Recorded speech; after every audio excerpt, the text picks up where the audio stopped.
तो देखो पहला क्वेश्चन आ रहा है अपना कि इनपुट का मतलब क्या होता है। इनपुट का मतलब क्या बताया था, any goods excluding capital goods. Input में कैपिटल गुड्स को इंक्लूड नहीं किया जाता है। इनपुट तो केवल अपना गुड्स का होता है, कैपिटल गुड्स अपना अलग होता है। Yes sir. उसके बाद आ रहा है is it mandatory to capitalize the value of capital goods in the books of account. तो ये मैंडेटरी होता है, जो कैपिटल गुड्स होती है उसको कैपिटलाइज करना जरूरी होता है बुक्स में। Yes sir. ITC can be taken, ITC कौन ले सकता है, registered dealer not opting for composition scheme ले सकता है, registered dealer opting for composition scheme नहीं ले सकता, अनरजिस्टर्ड डीलर नहीं ले सकता। तो कौन ले सकता है, ये ऑप्शन में जो रजिस्टर्ड डीलर बताया ना अदर देन कंपोजिशन डीलर, वो ले सकता है। Yes sir. उसके बाद आ रहा है fourth question, where the goods against an invoice are received in loads. अगर किसी गुड्स के अगेंस्ट में कोई जो इनवॉइस है वो गुड्स किसकी है, अगर वो गुड्स लोट्स में मिल रही है तो रजिस्टर्ड पर्सन को आईटीसी कब मिलेगी, फर्स्ट लोट में, हाफ लोट में, मेजोरिटी ऑफ लोट में, लास्ट लोट में। तो अपने पढ़ा था लास्ट लोट या लास्ट इंस्टॉलमेंट के टाइम पे हम आईटीसी ले पाएंगे। Whether credit on capital goods can be taken immediately on receipt of goods. हाँ जी बिल्कुल, कैपिटल गुड्स पे भी जैसे ही अपन को कैपिटल गुड्स रिसिप्ट होती है अपन तुरंत आईटीसी क्लेम कर सकते हैं। Yes. A supplier tax deduction and tax deduction of depreciation on GST component of the cost of capital goods as per income tax act the supplier can. इसने पूछा है कि कोई सप्लायर है जिसने टैक्स कंपोनेंट पे क्या डेप्रिसिएशन चार्ज कर रखा है इनकम टैक्स के अकॉर्डिंग, तो सप्लायर आईटीसी ले सकता है या नहीं ले सकता। अवेल 50%, नॉट अवेल आईटीसी, और अवेल 100% और अवेल 25%। परसेंटेज का तो अपने पास कोई मैटर ही नहीं आया था वहां पे, तो परसेंटेज वाले तो सारे इग्नोर कर दो। तो इट मीन्स क्या हो गया कि अगर जीएसटी कंपोनेंट पे सॉरी उसने टैक्स या जीएसटी कंपोनेंट पे उसने डेप्रिसिएशन चार्ज कर रखा है तो वो आईटीसी के लिए एलिजिबल नहीं होगा, आईटीसी नहीं ले सकता। Yes sir. Whether credit on input should be availed based on receipt of document or receipt of goods। बिल्कुल, जो भी अपन आईटीसी लेते हैं उसके पास, उसके लिए अपने पास डॉक्यूमेंट्स और गुड्स का रिसिप्ट होना जरूरी होता है। तो गुड्स की अगर रिसिप्ट होगी तो हम आईटीसी ले सकते हैं। Yes sir. Where any person claim that he is eligible for ITC under this act, the burden of proving such claim shall lie। तो उसको क्या करना पड़ेगा, जो व्यक्ति जो पर्सन आईटीसी के लिए एलिजिबल है उसको प्रूव करना पड़ेगा कि मैं आईटीसी लेने के लिए एलिजिबल हूँ। तो क्या बताया इन्हें, eligible for ITC under this act the burden proving such claim shall lie on such person. उस पर्सन को ये बर्डन प्रूव करना पड़ेगा कि वो आईटीसी के लिए एलिजिबल है। Yes sir. In which the following situation tax payer registered person हो गया अपना, need need to reverse the credit already taken. कौन से केस में जो आईटीसी हमने ले रखी है वो रिवर्स करनी पड़ती है, करनी अगर पड़ सकती है हमें। ये payment is not made to supply within 90 days, 90 days नहीं आया था वहां पे, 180 डेज आया था, ना ही 45 डेज आया था। तो अपना ऑप्शन हो जाएगा सी। अगर उसने पेमेंट 180 डेज में नहीं किया तो उसको आईटीसी रिफंड करना सॉरी रिवर्स करना पड़ेगा। Yes sir. What is the time limit of ITC के लिए टाइम लिमिट क्या बताया था मैंने वहां पे आपको बताया था, या तो actual date of return, return जिस दिन भरा वो, दूसरा मैंने बताया था कि नेक्स्ट फाइनेंशियल ईयर का सितंबर मंथ का जो रिटर्न बनने की ड्यू डेट होती है वहां तक, इन दोनों में से जो अर्लियर होता है वहां तक अपन आईटीसी क्लेम कर सकते हैं। तो एक्चुअल डेट तो अपन को रिटर्न की दे नहीं रखी, 20 अक्टूबर दे रखी है अपन को सितंबर मंथ की, तो वही अपना आंसर हो जाएगा। किसी भी क्वेश्चन में कोई डाउट रहे तो आप यहाँ पूछ लेना या फिर मेरे को व्हाट्सअप कर देना। Okay sir. उसके बाद है if the goods are received in lots या इंस्टॉलमेंट। अगर गुड्स इंस्टॉलमेंट में मिल रही है अपन को, रिसीव्ड हो रही है, तो आईटीसी कब लेंगे, ये अपन ने रिपीटेड क्वेश्चन है, ऑलरेडी डिस्कस कर लिया। जिस दिन अपन को लास्ट इंस्टॉलमेंट मिल जाएगा हम आईटीसी ले सकेंगे। Yes, sir. उसके बाद आ रहा है ITC in respect of motor vehicle for transportation of person having approved seating capacity not more than 13%। तो क्या हमें आईटीसी मिल जाएगी ऐसे केस में? कोई ये बता रहा है कोई मोटर व्हीकल है जिसका यूज किस में किया जा रहा है, ट्रांसपोर्टेशन ऑफ पर्सन में किया जा रहा है, जिसकी सीटिंग कैपेसिटी 13% से ज्यादा नहीं है including driver, will be available when they are used. तो कब इसकी आईटीसी मिलेगी? इसके कुछ एक्सेप्शन बताए थे मैंने। क्या एक्सेप्शन Yes, बताए थे? कि अगर उसका टैक्सेबल सप्लाई कर रहे हैं, या मतलब कि उसके अगर फर्दर सप्लाई कर रहे हैं तो भी हमें आईटीसी मिल जाएगी। पैसेंजर का ट्रांसपोर्टेशन कर रहे हैं तो भी आईटीसी मिल जाएगी, और अपन ट्रेनिंग दे रहे हैं ड्राइविंग की तो भी हमें आईटीसी मिल जाएगी। तो तीनों केस में ही हमें आईटीसी मिल जाएगी। Karsan motors is a car dealer. वो कार डीलर है selling cars of an international car company. वो क्या है? ये कार डीलर है जो कार बेच रहा है किसको? इंटरनेशनल कार कंपनी को। It also provide maintenance and repair service of the car sold by it, as also for other cars. Determine the amount of ITC available with the help of the following information regarding expenses. ये अपन को कुछ expenses बता रखा है जिनके regarding अपन को ITC बतानी है, उसको कितनी मिलेगी। तो देखो कौन कौन से खर्चे बता रखा है। खर्चा सबसे पहला अपन को बता रखा है परचेज फ्रॉम मैन्युफैक्चरर। वो जो उसने खरीदा है वो कार कहाँ से खरीदा? From manufacturer for making further supply. अगर फर्दर सप्लाई के लिए उसने खरीदा है और खरीदते टाइम टैक्स चुका है तो उसकी आईटीसी मिल जाएगी उसको। कितना? 20 लाख रुपए की आईटीसी मिल जाएगी। और वर्क कॉन्ट्रैक्ट सर्विस है। वर्क कॉन्ट्रैक्ट सर्विस की आपको सेक्शन 17(5) में बताया था, इसके आपको आईटीसी नहीं मिलेगी। तो आईटीसी कितने की मिलेगी? कि इसने क्या बताया कि जैसे फर्स्ट पॉइंट में क्या बताया, परचेज फ्रॉम मैन्युफैक्चरर। मैन्युफैक्चरर से इसने खरीदा तो उस टाइम इसने जीएसटी चुकाया था 20 लाख रुपए का। लेकिन क्या हो गया, उसमें से 2 कार डिस्ट्रॉय हो गई। 2 कार डिस्ट्रॉय हो गई जिनपे जीएसटी कितना चुकाया था? 1 लाख रुपए चुकाया था। तो 1 लाख रुपए की सेक्शन 17(5) में क्या हो गया? ब्लॉक्ड क्रेडिट होगी।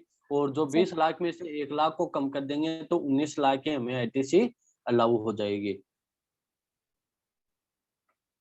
उसके बाद आ रहा है ITC in respect of input supplied by principal to job worker. अगर प्रिंसिपल ने जॉब वर्कर को कोई भी सप्लाई किया है तो आईटीसी किसको मिलेगी? प्रिंसिपल को या जॉब वर्कर को? हमने अभी भी पढ़ा था आईटीसी मिलेगी प्रिंसिपल को मिलेगी। yes, उसके बाद आ रहा है for the purpose of ITC plant and machinery. Plant and machinery में देखो ये आपको सेक्शन 17(5) में ब्लॉक्ड क्रेडिट में बताया था। सेक्शन 17(5) ब्लॉक्ड क्रेडिट में क्या बताया था कि प्लांट एंड मशीनरी पे हमें आईटीसी नहीं मिलेगी। तो प्लांट एंड मशीनरी में से अपन किसको एक्सक्लूड करते हैं? वहां पे आपको मैंने बताया था कि कोई भी टेलीकम्युनिकेशन टावर है, पाइपलाइन वगैरह है, या फिर कोई भी लैंड एंड बिल्डिंग है जो सिविल स्ट्रक्चर से जो अदर है किसे? सिविल स्ट्रक्चर से, तो इनको अपन प्लांट एंड मशीनरी में इंक्लूड नहीं करेंगे। तो डी हो जाएगा अपना। yes, sir. उसके बाद याद आ रहे हैं क्या आंसर्स कि अपने कहीं पे पढ़े थे किसी टाइम पे? Yes, sir, बिल्कुल आ रहे याद। उसके बाद क्वेश्चन आ रहा है ITC on capital goods can be availed. Capital goods पे आईटीसी कब ले सकते हैं? 36 First, इंस्टॉलमेंट में, 12 इंस्टॉलमेंट में, 6 में और 1 इंस्टॉलमेंट में। तो अपन सिंगल इंस्टॉलमेंट में आईटीसी ले सकते हैं कैपिटल गुड्स हो चाहे वो अपना इनपुट हो। yes, sir. The time limit to pay the value of supply. Value of supply को, सॉरी, ये पूछ रहा है अपन को कि सप्लाई की वैल्यू का पेमेंट करने का टाइम लिमिट कितना था। तो वहां पे अपन ने पढ़ा था कि 180 डेज में अपन को पेमेंट करना पड़ता है। अगर 180 डेज में नहीं करते हैं तो वो आईटीसी अपन को रिवर्स करनी पड़ती है। उसके बाद आ रहा है ए रजिस्टर्ड पर्सन हैन not be entitled to take ITC. एक रजिस्टर्ड पर्सन को आईटीसी नहीं मिलेगी in respect of any supply of goods और सर्विस और both to him after the expiry of from the date of issue of tax invoice. जिस दिन उसने tax invoice issue किया है उसके 1 साल एक में साथ, वो आईटीसी ले सकता है, लेकिन 1 साल के बाद वो आईटीसी क्लेम नहीं कर सकता है। ठीक है। yes, sir. उसके बाद आ रहा है whether depreciation on tax component capital goods and plant and machinery where ITC is permissible. तो आईटीसी मिल जाएगी क्या अगर टैक्स कंपोनेंट पे डेप्रिसिएशन क्लेम कर लिया तो? No sir, बिल्कुल भी नहीं. नहीं मिलेगी। तो अपना आंसर हो जाएगा इसमें सी में क्या बताए, आईटीसी अपन को एलिजिबल होगी, तभी एलिजिबल होगी if depreciation on tax component is not availed. अगर टैक्स कंपोनेंट पे अपन ने डेप्रिसिएशन क्लेम नहीं किया तो हमें आईटीसी मिल जाएगी। फिर आ रहा है कि आईटीसी का टाइम लिमिट क्या है। तो आईटीसी का टाइम लिमिट मैंने बताया था, तो एक तो बताया था एक्चुअल एनुअल रिटर्न फाइलिंग का डेट, दूसरा सितंबर मंथ का ड्यू डेट बताया था। तो इन दोनों में से जो भी अर्लियर डेट रहती है वहां तक अपन आईटीसी ले सकते हैं। उसके बाद 17.5 का क्वेश्चन आ रहा है, proportionate credit for capital goods is allowed for business and non business purpose, for business और नॉन बिजनेस पर्पज, और बोथ ऑफ द अबव और नन ऑफ द अबव। अपन ने पढ़ा था कि जो प्रोपोर्शनेट होगा कैपिटल गुड्स पे वो किस प्रकार से होगा, वो फॉर बिजनेस और नॉन बिजनेस के लिए होगा। अगर जितना पोर्शन अपने बिजनेस में यूज आ रहा है उसकी तो हमें आईटीसी मिल जाएगी और नॉन बिजनेस वाले की नहीं मिलेगी। ठीक है। ए और बी ऑप्शन में डिफरेंस क्या है? ए और बी में डिफरेंस ये है कि ए में तो बोल रखा है, ए में तो यूज किया गया एंड का, और बी में यूज किया गया और का मतलब क्या हो सकता है, और का मतलब तो हो गया कि अपन बिजनेस यूज वाले की भी आईटीसी ले सकते हैं और नॉन बिजनेस की भी ले सकते हैं। लेकिन एंड में क्या हो गया, एंड में केवल दोनों को फॉलो करना पड़ेगा अपन को। प्रपोर्शनेट होगा वो किस बेस पे होगा, बिजनेस पर्पज के लिए होगा और नॉन बिजनेस पर्पज के लिए होगा। Yes sir, okay. उसके बाद नेक्स्ट क्वेश्चन करो 22। Exempt supply under Section 17 of CGST Act includes only exempt supplies, या फिर reverse charge supplies and sale of land. Exempt supply, reverse charges supply, transaction and securities, sale of land, sale of building. Sir ये होगा. 23 वाला करना था आपको, I think 23 वाला करो। सर इसमें बैंकिंग कंपनी और financial institution have an option of claiming. तो सर उनको दोनों ऑप्शन दिए जाते हैं, उसमें से उनकी चॉइस है कि वो कौन सा चूज कर सकता है, या फिर हाँ एलिजिबल बिल्कुल, कौन क्रेडिट, या कौन से दो ऑप्शन दिए जाते हैं। सर या तो एलिजिबल क्रेडिट कर ले या फिर 50% क्रेडिट ऑफ टैक्स पेड. मतलब जो भी उस हम्म। यस सर, यही. जितना भी उन्होंने टैक्स पे किया उसका या तो 50% या फिर जो एलिजिबल क्रेडिट है, इन दोनों में से जो भी वो चूज करना चाहे वो ले सकते हैं। Yes sir. उसके बाद अब नेक्स्ट, फिर कैन बैंकिंग कंपनी और financial institutions withdraw the option of availing actual credit or 50% credit anytime the financial year. तो सर इसमें ये था कि अगर 1 ईयर में मतलब जो मतलब चूज किया है तो वो पूरा 1 ईयर तक चलेगा ही. नेक्स्ट ईयर में बिल्कुल वो वो लोग ऐसे चेंज कर ईयर के सकते हैं. बीच में चेंज नहीं कर सकते उस ऑप्शन को। Yes sir. Next, The ITC on motor vehicle and other taxable supplies conveyances will be available when they are used for making the, अगर वो फर्दर सप्लाई कर रहे हैं या फिर ट्रेनिंग वगैरह दे रहे हैं सर, या फिर ट्रांसपोर्टेशन हो रहा है पैसेंजर्स, तो तो ऑल इन सिचुएशन में हम आईटीसी क्लेम कर सकते हैं। Next, the ITC paid on will not be available. Sir ITC कब कब नहीं मिलेगा? तो sir food beverages, outdoor catering, beauty treatment सभी होंगे, बट इनके एक्सेप्शन अलग होंगे. बट एक्सेप्शन के बारे में पूछा नहीं, इसलिए ऑल. बिल्कुल। Any input tax paid on purchase of goods or services by an SSC for employees is eligible. Sir इसमें वैसे तो नहीं है सर, बट एक एक्सेप्शन होती है ना कि अगर कुछ गवर्नमेंट ने नोटिफाई कर दिया है ऐसे करना है तो ही मिलेगा सर. बिल्कुल। तो सर इसका सी होगा. फिर उसमें लिखा होता है कि अगर लॉ ने ऑब्लिगेशन डाल दिया है तो. बिल्कुल। ITC paid on works contract services is available when supplied for construction of telecommunication towers, pipelines laid outside the factory premises, plant and machinery, and factory building. Sir इसका प्लांट एंड मशीन क्योंकि ये जो telecommunication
hello yes sir तो देखो अपना question आ रहा है 33 वाला। 33 में क्या पूछ रहा है कि कोई एसएससी है या फिर कोई पर्सन है जिसने रजिस्ट्रेशन नया रजिस्ट्रेशन लिया है। क्यों लिया रजिस्ट्रेशन नया चेंज? क्योंकि वो from new change the scheme scheme change करा, वो फ्रॉम कंपोजिशन स्कीम से रेगुलर स्कीम में आ रहा है। तो क्या उसको आईटीसी मिल जाएगी जो भी उसके पास स्टॉक पड़ा है उसकी? तो अपन ने ये भी पढ़ा था कि अगर कोई कंपोजिशन डीलर रेगुलर स्कीम में आ रहा है तो भी उसको आईटीसी मिल जाएगी। आईटीसी कितनी मिलेगी? उसके पास जितने एक साल तक के जितने भी इनवॉइस पड़े हैं उनकी उसे आईटीसी मिल जाएगी। सेक्शन 18(2) का क्वेश्चन है ये। Yes sir. सर 32 भी उसके बता बाद आ दीजिए। रहा क्या? सर 32। 32? Yes 32 sir. वाला रह गया क्या? 32 में क्या है? ए सप्लायर ऑफ गुड्स और सर्विस है, कोई गुड्स या सर्विस का सप्लायर है, वो क्या कर रहा है? इस ए सप्लायर ऑफ गुड्स और सर्विसेज पे tax on demand by the department. एक सप्लायर है गुड्स और सर्विस का जो टैक्स कब पे कर रहा है? डिपार्टमेंट के डिमांड करने पर। डिपार्टमेंट की डिमांड कब की जा रही है? डिपार्टमेंट के द्वारा। उसने कोई फ्रॉड किया है या फिर कोई misstatement, wilful misstatement किया है, तो इसी सिचुएशन में उसको आईटीसी मिलेगी या नहीं मिलेगी? तो हमने पढ़ा था कि फ्रॉड के केस में आईटीसी नहीं मिलेगी। Whether recipient of goods can avail ITC. तो ये रिसिपेंट जो रहेगा वो आईटीसी क्लेम नहीं कर पाएगा। क्यों क्लेम नहीं कर पाएगा? क्योंकि यहाँ पे फ्रॉड किया गया है। हो सकता है वो रजिस्टर्ड था ही नहीं, उसने अनरजिस्टर्ड बता दिया हो सकता है उस पे टैक्सेबल हो ही नहीं, उसने टैक्सेबल बता दिया हो। तो अगर फ्रॉड का केस हो तो उस सिचुएशन में हमें आईटीसी नहीं मिलेगी। नहीं। Okay sir. उसके बाद 34 वाला क्वेश्चन आ रहा है। 34 में क्या बताया? Whether ITC on input service है। क्या इनपुट सर्विस और कैपिटल गुड्स पे हमें आईटीसी मिल जाएगी? कब? जब हम वॉल्यूंटरी रजिस्ट्रेशन करवाएं तो अपन ने क्या पढ़ा था क्लोज बी में? वॉल्यूंटरी रजिस्ट्रेशन में केवल अपन को इनपुट की मिलती है आईटीसी, कैपिटल गुड्स की नहीं मिलती है। तो यहाँ पे ये कैपिटल गुड्स के बारे में पूछ रहा है, तो कैपिटल गुड्स की आईटीसी हमें अलाउ नहीं होगी। In case of compulsory registration, input ITC can be availed। ITC कैसे मिलेगी और कितनी मिलेगी? तो आपको मैंने बताया था कि कंपलसरी रजिस्ट्रेशन के कंडीशन में जिस दिन मैं रजिस्ट्रेशन के लिए लायबल हुआ, उस दिन से एक दिन पहले जो भी मेरे पास स्टॉक पड़ा है, स्टॉक किसका? या तो रॉ मटेरियल का, या WIP का, या फिर फिनिश गुड्स का। उस फिनिश गुड्स या रॉ मटेरियल या WIP की मैं क्या कर सकता हूँ? आईटीसी ले सकता हूँ। लेकिन वो रजिस्ट्रेशन कब होना चाहिए मेरा? अगर मैंने रजिस्ट्रेशन के लिए विद इन जो 30 डेज का टाइम पीरियड होता है उसमें मैंने अप्लाई या फिर एप्लीकेशन लगा दिया हो तो आईटीसी मैं क्लेम कर पाऊंगा। Yes sir. ठीक है। Yes sir. उसके बाद आ रहा है in case of voluntary registration की कंडीशन में आईटीसी कब तक ले सकते हैं अपन? Stock held on the day immediately on stock held on the day immediately preceding the date from which he become preceding the date of grant of registration. तो मैंने क्या बताया था कि जिस दिन रजिस्ट्रेशन ग्रांट होता है उससे एक दिन पहले तक के स्टॉक की हमें आईटीसी मिल जाएगी। ठीक है, तो अपना बी ऑप्शन हो जाएगा इसमें।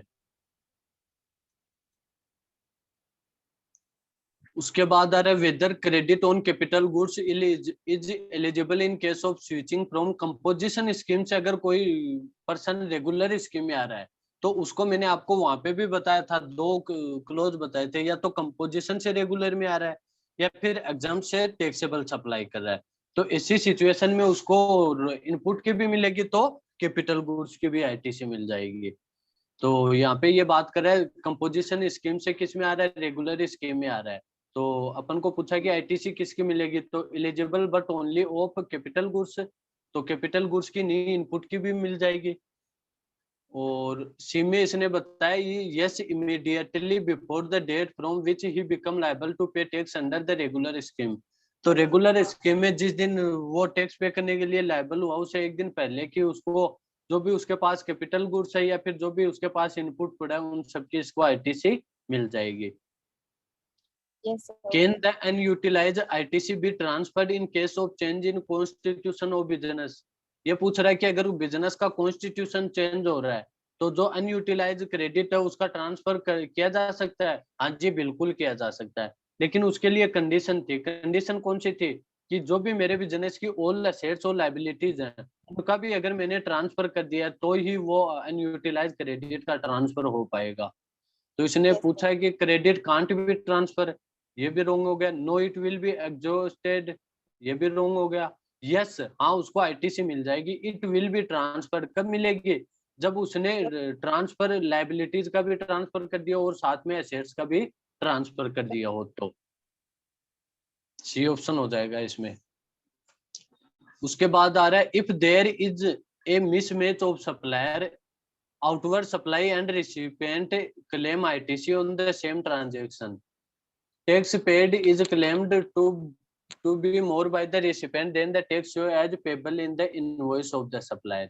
इसको क्या बोलेंगे कि इसमें बता रखा है कि मिसमैच हो गया सप्लायर के द्वारा, सप्लायर ने जो भी आउटवर्ड सप्लाई की और रिसिपेंट ने जो आईटीसी क्लेम किया उसी ट्रांजेक्शन पे, तो टैक्स तो उसने चुका दिया ज्यादा, tax paid is claimed, tax जो पे किया वो क्लेम कर लिया उसने क्या ज्यादा कर लिया रिसिपेंट ने, जितना टैक्स उसने इनवॉइस में दिखा रखा था उससे ज्यादा उसने क्लेम कर लिया।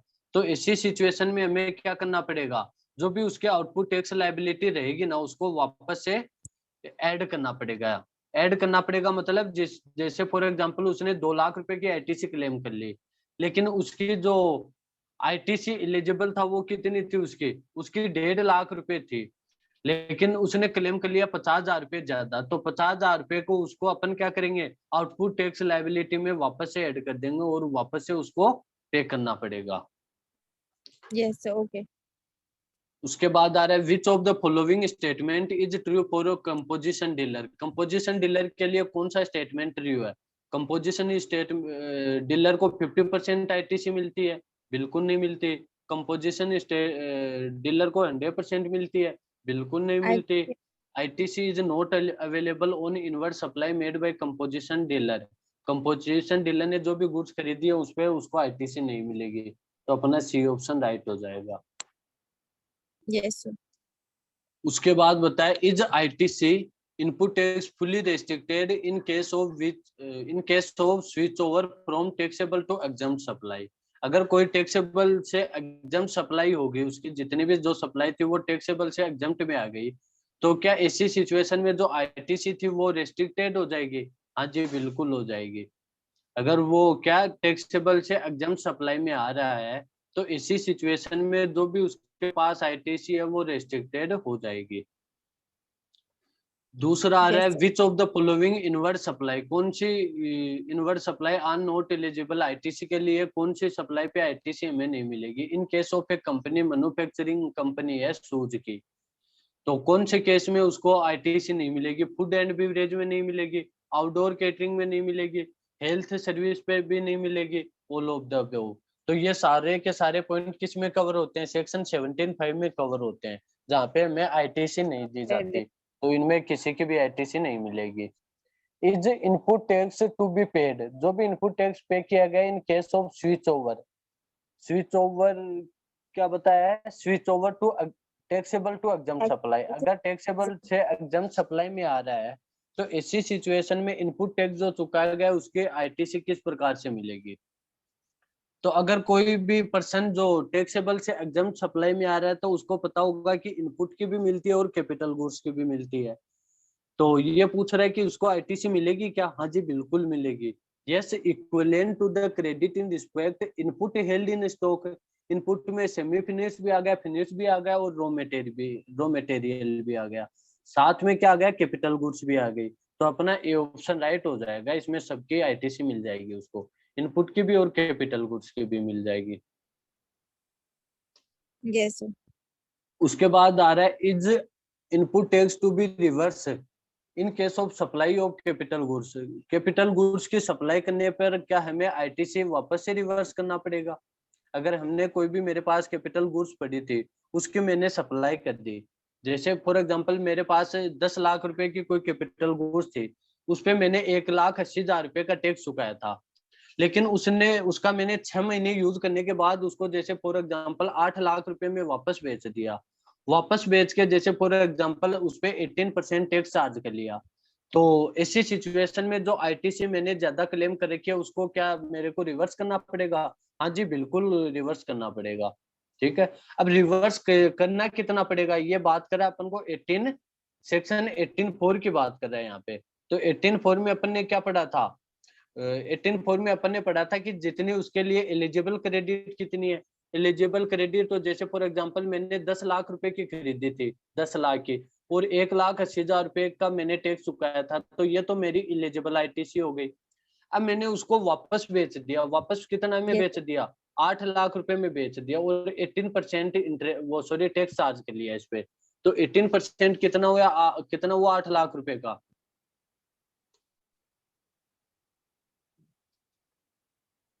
ये अपना हो गया 144,000। 144,000 मैंने किससे चार्ज कर लिया, रिसिपेंट से चार्ज कर लिया। तो ऐसी सिचुएशन में जो भी मेरी एलिजिबल क्रेडिट है ना, उस एलिजिबल क्रेडिट और जो मेरी आउटपुट टैक्स लायबिलिटी बनी ना, इन दोनों में से जो हायर रहेगा उसको क्या करना पड़ेगा, मुझे वापस से रिवर्स करना पड़ेगा। जितनी भी मैंने आईटीसी ले रखी है उसको अपन एक परसेंटेज के बेस पे तो कम कर लेंगे, 5% मैंने बताया था आपको, पर क्वार्टर 5% कम कर लेंगे। अगर मैंने जैसे एग्जांपल में बताया 6 महीने यूज किया है, इट मीन्स 2 क्वार्टर मैंने यूज किया है, तो मेरी एलिजिबल क्रेडिट कितनी है, 1,80,000 है। इसमें 2 क्वार्टर का तो कम कर दो, 2 क्वार्टर का कितना हो गया, 10%। 10% अपन कम करेंगे तो कितना हो गया, 18,000। तो अपनी एलिजिबल क्रेडिट हो गई 18,000, कम करेंगे तो 162,000। और दूसरा आउटपुट टैक्स लायबिलिटी कितनी बनी, 144 बनी मेरी। तो अब इन दोनों में से जो हायर अमाउंट रहेगी ना, इसको मेरे को रिवर्स करना पड़ेगा, एक 1,62,000 को मुझे रिवर्स करना पड़ेगा। ठीक है, yes sir. उसके बाद आ रहा है, कौन सा क्वेश्चन है, Sir, 40, कौन सा 45, क्वेश्चन, 44, sir 45. 45 वाला है। 45 में देखो क्या बताया, the duplication of the claim ITC shall be communicated to the in such manner as may be prescribe. The duplication of claim of ITC shall be communicated, अगर कोई भी आईटीसी है वो डुप्लीकेट रूप में अपन ने क्लेम कर ली, तो उसका क्या ट्रीटमेंट किया जाएगा, जो भी अपने पास रिसिपेंट के पास जो भी प्रेस्क्राइब मैनर रहेंगे उस मैनर के रूप में उसका ट्रीटमेंट किया जाएगा। रिसिपेंट के पास जो भी ट्रीटमेंट रहेगा उसके पास उस अनयूटिलाइज आईटीसी का वो ही ट्रीटमेंट किया जाएगा, या तो रिवर्स किया जाएगा या हो सकता है विद इंटरेस्ट उसको रिवर्स करना पड़ जाए। उसके बाद Okay आ sir. रहा है डुप्लीकेशन ऑफ क्लेम, अगर ज्यादा क्लेम कर लिया, reduction in output tax liability, output tax liability को कम करने के लिए अगर मैं सप्लायर हूँ, मैंने ज्यादा आईटीसी क्लेम कर लिया, तो क्या होगा ऐसी सिचुएशन में, वो कम्युनिकेट किस पे होगा, सप्लायर पे कम्युनिकेट होगा। क्यों होगा, क्योंकि मैंने ऐसी सिचुएशन में ज्यादा क्लेम कर रखा है, किसको, आईटीसी को। उसके बाद आ रहा है time limit beyond which input sent for job worker, job work के लिए अगर मैंने कोई भी इनपुट भेजा है तो वो कितना टाइम पीरियड बताया था मैंने 19.3 में, कितने टाइम पीरियड बताया था किसके लिए, इनपुट के लिए।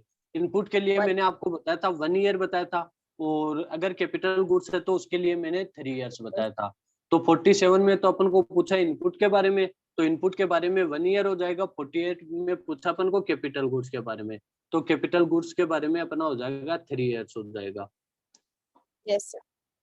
उसके बाद principal entitlement for ITC, principal क्या रहेगा, एंटाइटल रहेगा इसके लिए, आईटीसी के लिए जो भी उसने जॉब वर्क के लिए इनपुट भेजे हैं उसके लिए वो आईटीसी क्लेम करने के लिए एंटाइटल रहेगा। कब रहेगा, जो भी उसने गुड्स भेजे हैं अगर वो विद इन 1 ईयर उसके पास से रिटर्न हो जाए तो।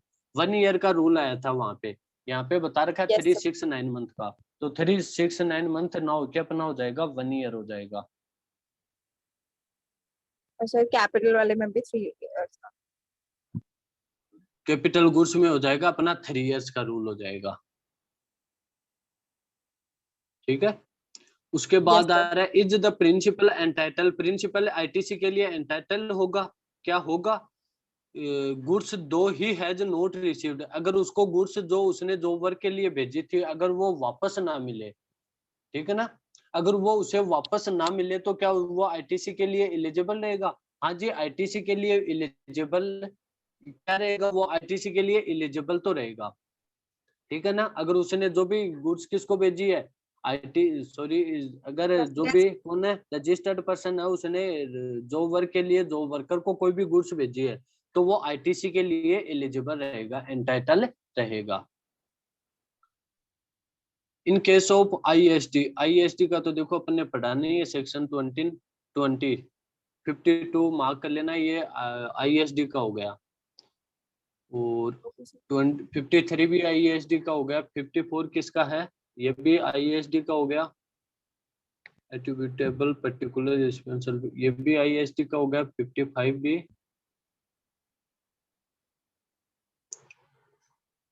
ITC का हो गया, उसका IASD का हो गया। ITC can be utilise against 57। देखो 57 ठीक है अपना, वैसे है तो ये आगे का, ये भी रहने दो एक बार। 57 भी, ये भी आगे का हो गया।